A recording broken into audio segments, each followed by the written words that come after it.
All right, this is probably going to be a little bit faster again. So, we're going to talk about maximizing hustle and effort and adjusting your attitude.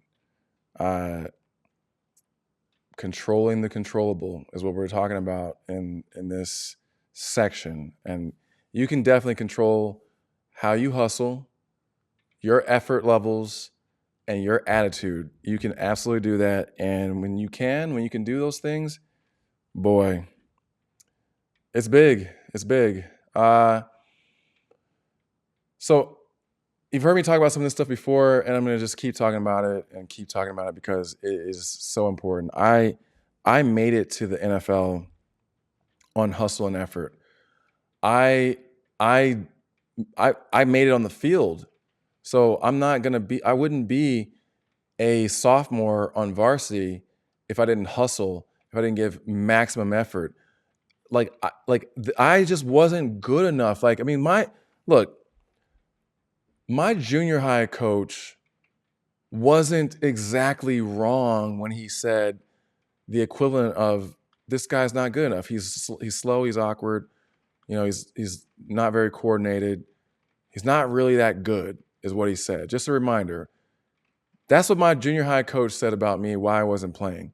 He wasn't entirely wrong. I wasn't that good. I became good, but it was because of hustle and effort. And just to, give an example of this, I I love this story. I love stories about people saying that I'm not good and finding out that's not true because I've got hustle and effort and the right mindset and all these things in my favor. So, my rookie year with Miami Dolphins, every day in practice after maybe the first couple weeks of training camp, our tight ends coach, so we're all stretching before practice. We're laying on the ground stretching in lines and stuff. We do our little dynamic warm ups, skips and lunges and all that stuff. So I'm laying on the ground. Tight ends coach, every single day, comes up to me and he's saying this loud enough for everyone to hear. He's like, Otis, how is it that the University of Florida scouting report has you listed as average at best, and you are kicking the bleep out of my third round tight end? That guy's name was Donald Lee, and he was a stud. You look at him, he's just got muscles everywhere. He's my height, but he actually is just jacked, catches the ball, he can hit, he can block, but not me. Couldn't block me. We had some good battles, but I was destroying him.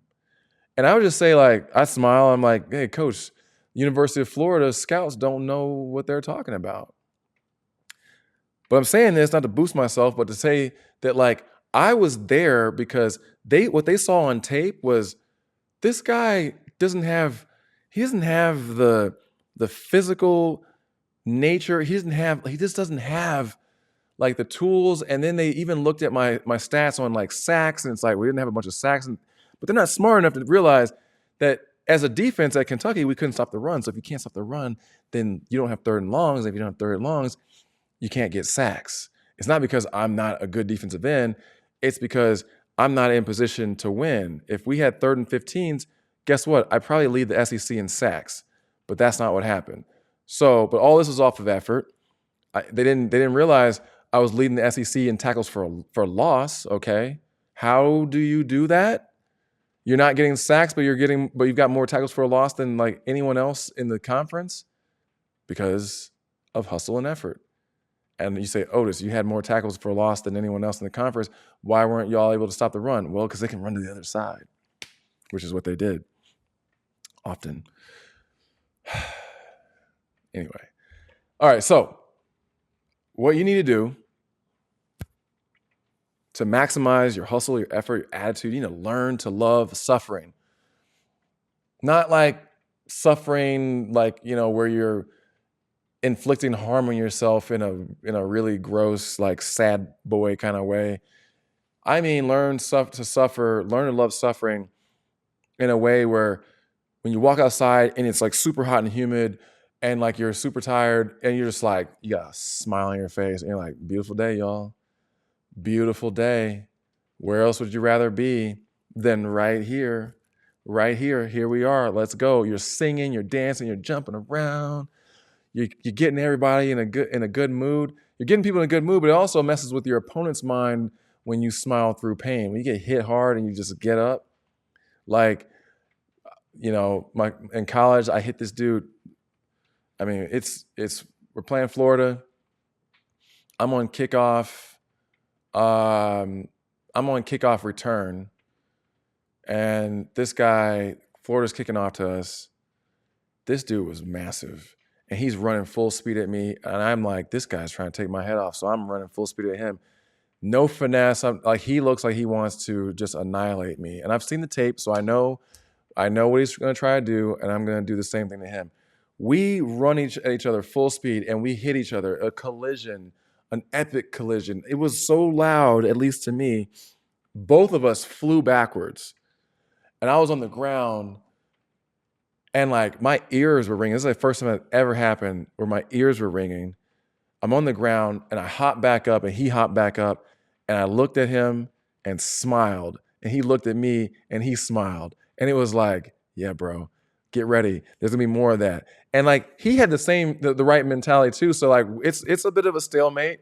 But like most guys, that you do that, and they're like, when is this guy gonna give in? I don't have enough. So hustle, effort, attitude, smiling. The weather's bad. It's raining. My feet are. It's cold. Oh, it's cold, and your fingers get hit. It hurts so much. The drills that everyone hates, like I mentioned, Oklahoma drill, everyone hates. Like there's certain parts of practice that everyone hates. These fundamentals, you must learn to love them. You must learn to get joy from them. You must learn to just look around and see all the sad faces and then gain energy from those sad faces.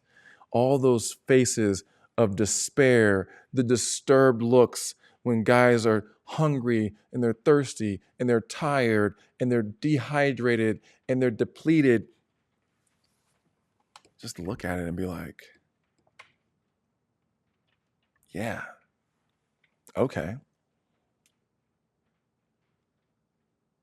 I can do this. Opportunity knocks. And just speaking of the smiling thing, right? I mean, I had guys wanting to know why I was always smiling. Like, Otis, why are you constantly smiling? And I'm just like, well, what else would I do? Like, should I be sad?